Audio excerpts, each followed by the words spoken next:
Alright, today we're comparing the iPhone 12 to the OnePlus 7 Pro. If you guys didn't know, the OnePlus 7 Pro has been my daily driver for a while. It's my main phone. It pretty much does the essential things that I really needed to do. Got asked the question, what's I gonna, replace the 12 with the 7 Pro? And it's just not gonna happen. It's just almost impossible because the 12, actually for a flagship that, came out this year, late into this year, is actually missing quite a few essential things. But let's go ahead and get started. The price is $830 on the iPhone 12. The OnePlus 7 Pro you can pick up brand new for around $450, and then in the renewed or refurbished space, it gets very cheap, around $300 actually. Alright, so both of these phones have a premium design. They're both glass and metal phones. As you can see, the 7 Pro a little bigger than the iPhone 12 here. But they both feel really good in the hand. As you can see, the 7 Pro is a little bit thinner than the iPhone 12 as well. And they both feel kind of about the same weight actually. To me. Now your power button is going to be on the right side. You have a mute and vibration switch over here as well on the 7 Pro. Volume rockers on the iPhone on the left side, mute and vibration switch, and your volume rockers on the 7 Pro on the left side. Both of these phones do not have a headphone jack. You do have USB-C and Apple's Lightning port. Both of these phones do have stereo speakers as well. Alright, so here is the big difference.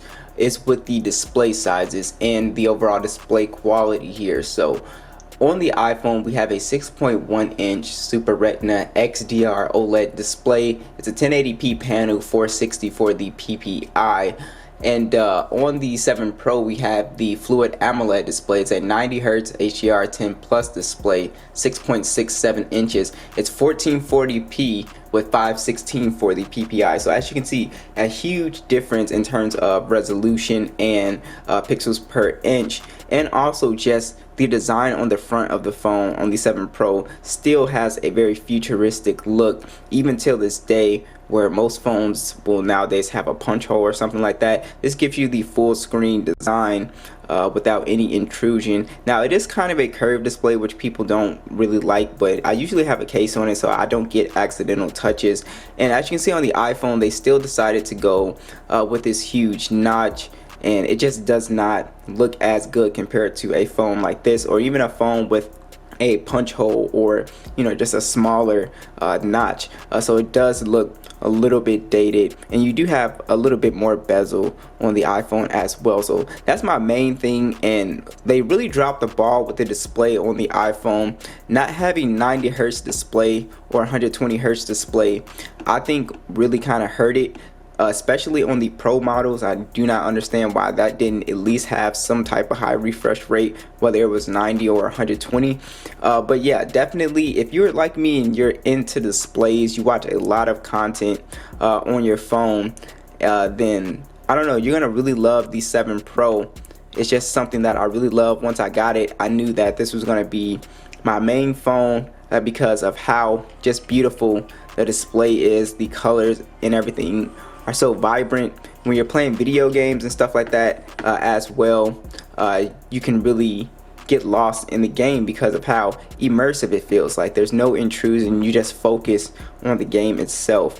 Your eyes don't really never wander to the notch. Now I see a big difference here with color. You get a more saturated, more vibrant display on the 7 Pro. Just the blacks look deeper, and it looks like a more colorful panel to me. But the iPhone does have a really good panel. It got a good upgrade from last year's IPS LCD model, so I was really happy to see that. But 100% the display on here is so much better. So that is like the main reason why I could never use the 12 or 12 Pro as my main phone, is because the display just seems so outdated to me. Alright, so you're running iOS 14 and we're running Android 10 with the latest version of Oxygen OS on the 7 Pro. Basically you will get Android 11, which should speed things up, but I have a ton of stuff on my 7 Pro, but we can just do a little quick speed test. Of course the iPhone is going to be a little bit faster than the 7 Pro because you have the Snapdragon 855 Adreno 640 on the 7 Pro. It's a little older chip. You now have the 865, but it still performs pretty well. You also have the Apple A14 Bionic chip, which is just amazingly fast, especially when launching games, just really fast. So no micro SD card support on the iPhone. You do not have that on the 7 Pro as well. That's one of like the only things about this phone I did not like. You do get 128 gigs of storage versus the 64 gigs on the iPhone, which makes absolutely no sense. A phone that costs almost, you know, $900 after taxes definitely should have more storage than 64 gigs. You get 6 gigs of RAM on the 7 Pro, and you get 4 gigs of RAM on the iPhone 12 here.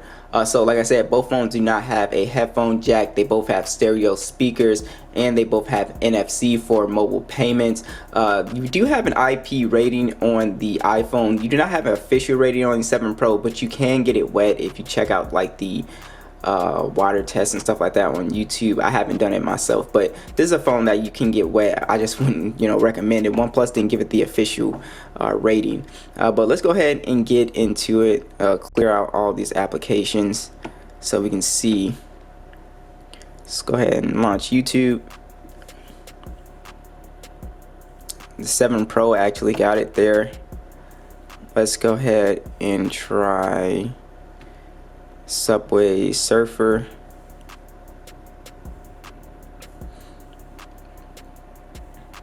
As you can see with the iPhone, when launching games, that's super fast.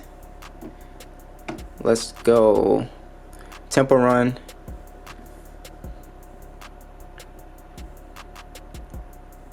Boom.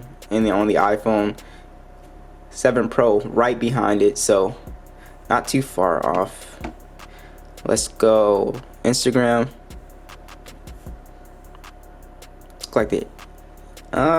Look like the 7 Pro got it there because it loaded this image up first. So as you can see, the 7 Pro is still a very fast phone. I think thanks to Oxygen OS.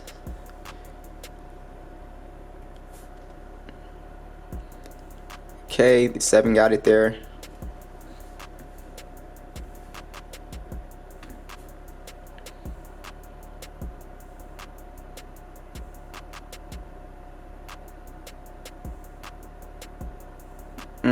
I think that was the iPhone. I'm not sure. You guys have to tell me.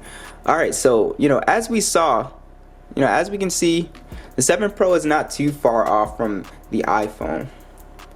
Yes, the iPhone is faster, as we can see, which is no, you know, real surprise here. Alright, so if you are a gamer, I can tell you that the 7 Pro is definitely the way to go. Just having that full screen display makes a big difference to me, at least when gaming. Just makes experience more immersive. As you can see, we're on the same settings, so if I wanted to go to Ultra HD, I can download it and go ahead and put that on there. So we're on the same graphic settings. The A55 still does really well with gaming on here, and just as you can see, there's no cut in to the display here. So I've always enjoyed playing pretty much any game on the 7 Pro. It's just a very nice experience, so something that I really like. So both gaming experiences are going to be great. Like I said, just look at the display on the 7 Pro. No intrusion, nothing. So I know I'm not a mobile gamer, but that's how I would want to play my games. But you know, to each his own, right? So just a great experience. You get to see everything in 1440p as well, higher PPI. Just looks really good. Now the iPhone plays games super fast as well. Like I said, it loads them up very fast too. So just great on both devices here. Now you have stereo speakers on both. I think the only speaker that the iPhone has not beaten so far was the LG V60. The V60 speakers are just crazy loud, but let's go ahead and hear them side by side, see if there's a huge difference.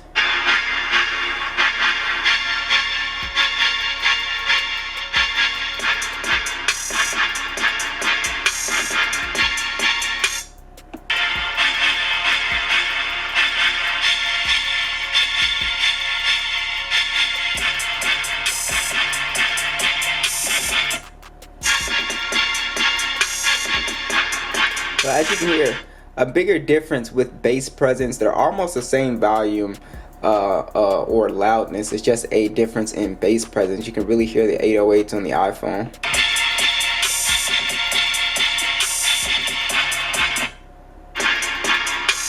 Yeah, so that's really the only difference I'm hearing. Now, if you're in a loud environment, you'll be able to hear these speakers no problem on both.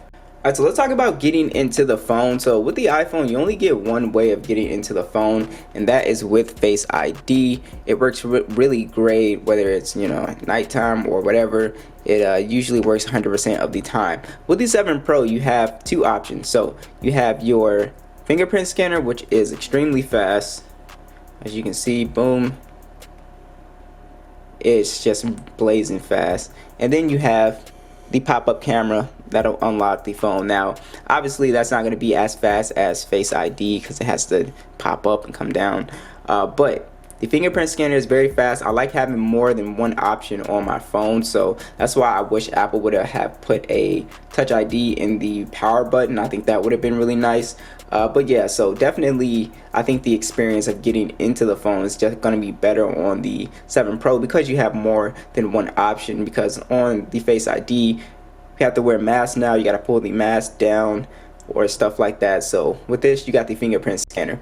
Alright, let's talk about the camera, starting with the iPhone. You have a 12 megapixel standard, a 12 megapixel ultra wide, 4K video, 24, 30, or 60 FPS. You have a 12 megapixel selfie that shoots in 4K as well, 24, 30, or 60 FPS.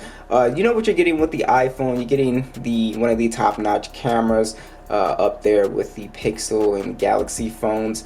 So you just get great detail, dynamic range. The night mode is really solid on the iPhone as well. Video is also super solid on the iPhone. You know what you're getting yourself into with this phone. That's one of the main things with these iPhones now, because it's definitely not the displays. But yeah, just a great camera on the iPhone. I just have no complaints with it. On the 7 Pro, you have a 48 megapixel wide, an 8 megapixel telephoto, which you're missing on the iPhone, which I always miss. 16 megapixel ultra wide. You have 4K video, 30 or 60 FPS. The pop-up camera is 16 megapixels, only shoots in 1080p.